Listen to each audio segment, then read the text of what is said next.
Hey, what's up guys? It's me, Jade, aka Minfilia from twitch.tv/MinfiliaLOL with a tutorial on how to use open broadcast software. Today we are using OBS Studio and I'm going to give you as much as an in-depth tutorial as I can. First thing you're going to want to do is go to the OBS website and you're going to want to download OBS Studio. This is on obsproject.com. I will have the link listed in the description. Once you have that installed, go ahead and launch it and it will bring you to this. Now what you're going to want to do is click on your settings option. Your first tab you're going to see is General. Here you can select your preferred language. You can change your theme. The default is going to be all white. You also have this cute theme, but I prefer the dark theme. It's much easier on the eyes. Next thing you're going to want to do is click the Stream tab. Here you're going to find this option. Make sure your stream type is streaming services, and your service will be whatever you decide to stream on. I'm streaming on Twitch. Here you will see your server. You're going to want to click the one that's closest to you. Mine is Los Angeles, California. And here you're going to input your stream key, which can easily be found here on your Twitch settings in your dashboard. So go to your stream dashboard, click settings, and your stream key will be right here. This is something that you don't want to show to anybody. It is just for you, and you should keep it hidden right here. The next setting that you're going to want to set up is your output settings. This is the setting that does seem the most complicated for a lot of beginners because you are setting up your video bitrate. Your video bitrate is what tells OBS how much data is going to be sent to the Twitch servers, and it also gives you an idea of what kind of resolution you'll be able to stream at. For Twitch, this number can only be capped at 3,500, but I recommend keeping it below that, at least by 100. The way you get this number is by testing your speed on any internet speed test. I recommend speedtest.net. You're going to take the number that your upload speed becomes in kilobits per second and take 80% of that number. If 80% is higher than this number, then you're going to keep it at this. If it's anything lower, you're going to set it to that. And if there is any disruptions that you see visible on stream, you're going to want to lower this. But if it is too high, you will get lag.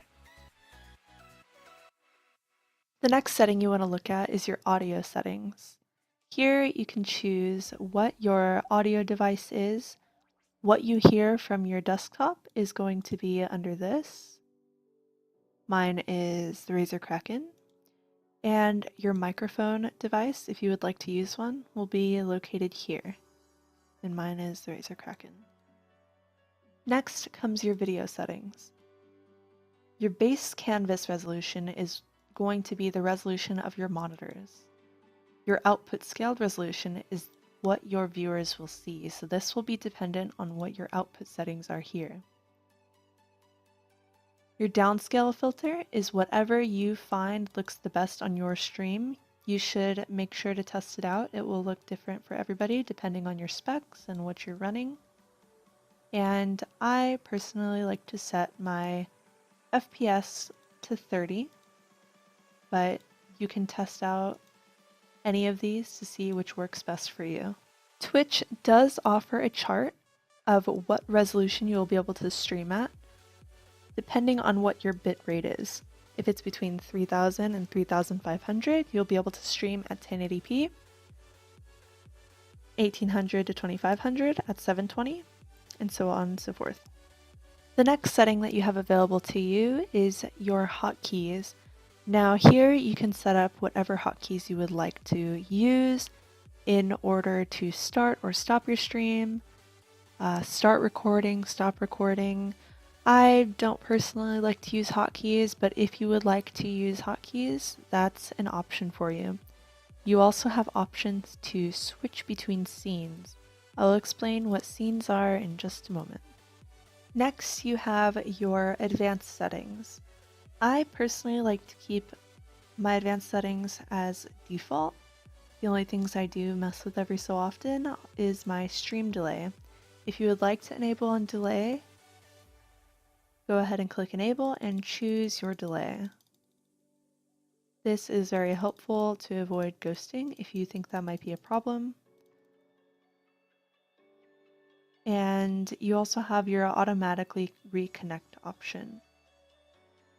If you would like to enable this option, if you did so happen to have a problem in your internet connection or your internet connection cuts out, it will automatically try to reconnect you, depending on how many tries you would like it to set up. This is what I believe the default settings are.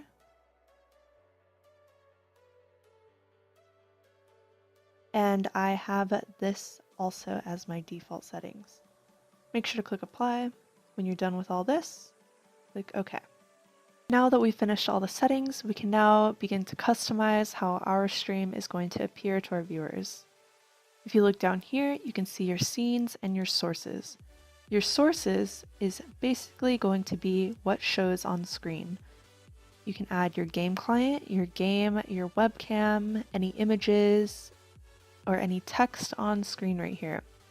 And your scene is going to be the page that these sources are applied to. So if you make multiple scenes, you can interchange which one shows what. We're going to start off with just one scene for now. Now, let's start off with trying to show our client. So our game client is going to show up with window capture. You're going to create a window capture, change the name to whatever you would like. Going to type in client League of Legends. Click OK. Now you're going to click Window, scroll down to League of Legends, or whatever game you would like to choose. Click OK. From here you can see your client with red lines around it, indicating that you can resize and move around this source.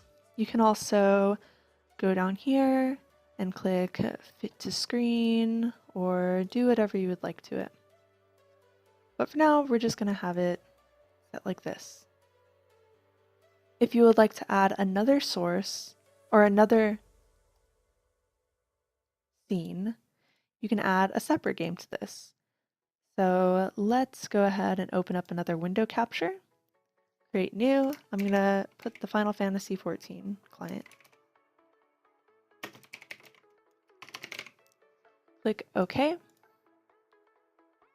Go ahead and switch to your next client that you would like to show. You can fit it to screen. You can have it small. Move it around. And now that you have an idea of what your scenes and your sources are, let's start by putting your actual game on screen. So now what you want to do is open up your game, get yourself in a game. If you're using League of Legends, go ahead and just throw yourself in the practice tool real quick or something, and start her up. I'm gonna just select something random.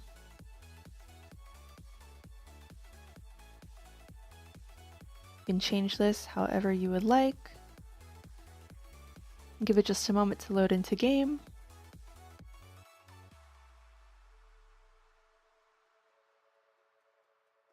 So now once you are loaded into game, you can go ahead and add your game capture, and this is what's going to capture your game.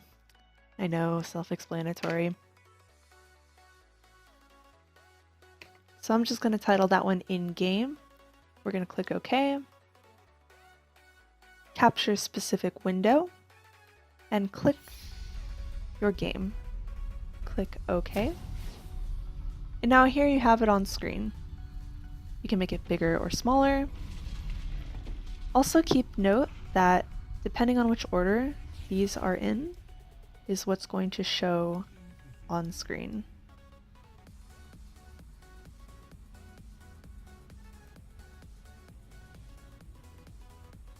So now I'm just going to escape. We can see that you've done that. That's basically the gist of it. If you would like to add your webcam, click the plus sign and click video capture device. You can change the name to whatever you'd like. I'm just going to make it webcam. Click OK. And here you will see a drop-down menu of your video capture devices. I don't have my webcam currently plugged in, but it would be under there, and you will see it on screen. You will be able to resize it and move it around just like any of your other sources. You can also add images if you would like. We're going to go ahead and click Browse to select whatever image we would like to capture. I'm going to set a background. Here we go. Click OK. You can resize this. Since it is a background, I'm going to make it full screen, and I can drag it down here to the bottom so that it's behind everything. From here, you can do any customizations that you would like. Make it how nice you would like it to be, any of that, or you can just keep this full screen. No big deal. All up to you. Next, if you would like to add any text on screen, feel free to click Create New Text, name it whatever you'd like. And then here you can customize text that you would like to show on screen. Select any colors that you would like, or select your font. You can add an outline, and you're going to click OK. You can resize it however you would like. If you want, this is another option for you. After that, the only thing you have left to do is test out your stream. So you're going to want to click Start Streaming, and you're going to open up twitch.tv/whatever you are, and make sure that everything is running smoothly. It's a good idea to get into game, not just to sit on your client, to make sure that everything is running smoothly in case you do need to reduce or increase your video bitrate, or reduce or increase your resolution. It's also very important that you are testing your stream out on your most graphics intensive game. If you don't have the settings that can support your game, it will come out blurry. So you must make sure that you test it on your most graphics intensive game. For example, when I first made my settings for League of Legends and then switched to Final Fantasy XIV, I discovered that I was getting a lot of lag. I had to drastically change my settings and figure out what worked for me. So that's about it. Thank you so much for watching. If you have any questions, make sure to leave them below, or you can @ me on Twitter. Once again, I am twitch.tv/Minfilia, LOL. I will have some more videos coming out soon on how I set up my alerts on screen using Stream Elements, so stay tuned for that. If this video was helpful, make sure to hit that like button and subscribe. Bye!